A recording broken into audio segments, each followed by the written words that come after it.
Good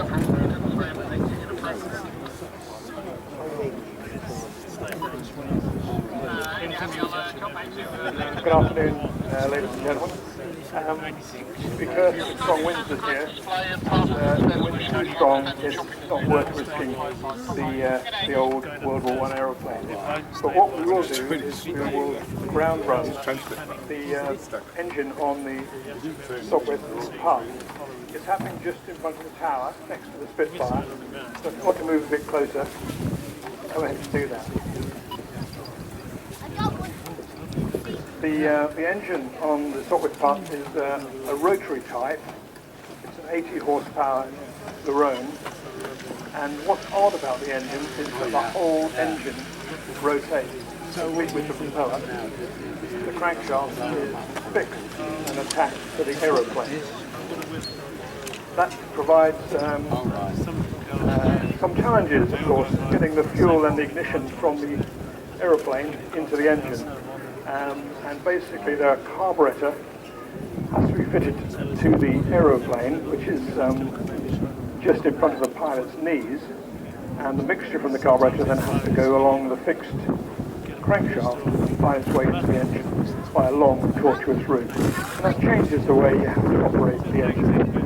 So if you watch what's happening now, the ground crew will start the preparations for starting the engine. And the first thing they need to do is to prime each cylinder with a large syringe full of petrol. And that's because at this stage the fuel system is not really capable of delivering fuel to the cylinders. Once the engine is going, that will happen by itself, but at this stage it can't. So each cylinder is primed with a shot of petrol, and then when they've done that, they'll swing the propeller. The pilot will operate the engine. He has two levers inside the cockpit. One is like a throttle, and one is a fuel control. And he will start with the throttle about a third open, and the fuel control off. When the ground crew swing the prop, and he hears the engine fire, he can then move the fuel control rapidly forward to catch the engine on its own aircraft fuel. He then has to manipulate the levers quickly to get a smooth idle. And so they prime the engine, and the ground crew is now ready to swing the prop.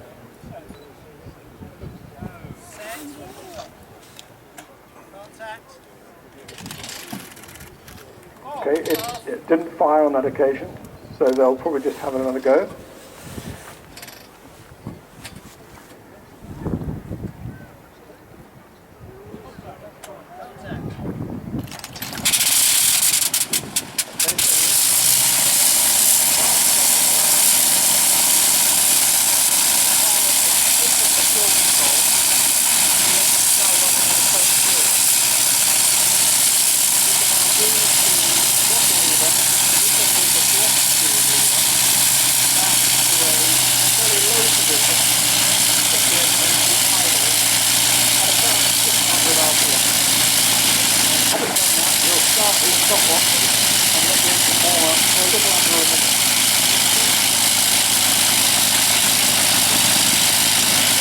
Once it's running, it's a very, very smooth and easily quiet.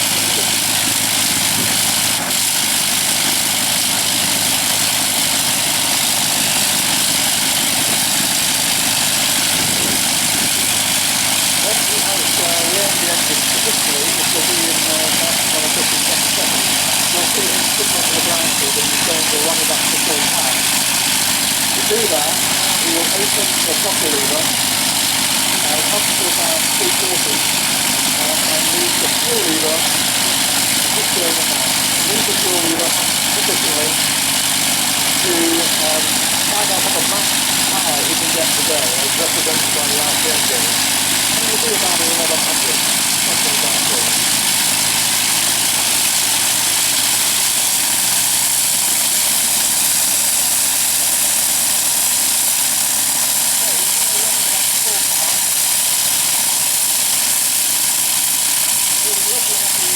To find out where full time is. It's just going a little bit weak at the moment.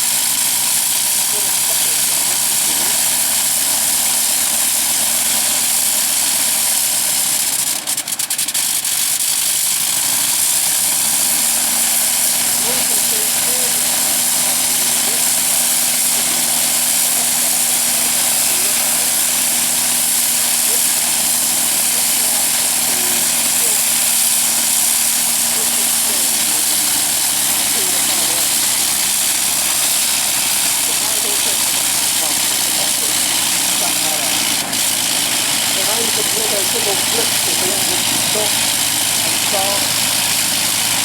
That's being done by the blip switch on the pilot switch, and that seems to go through nothing.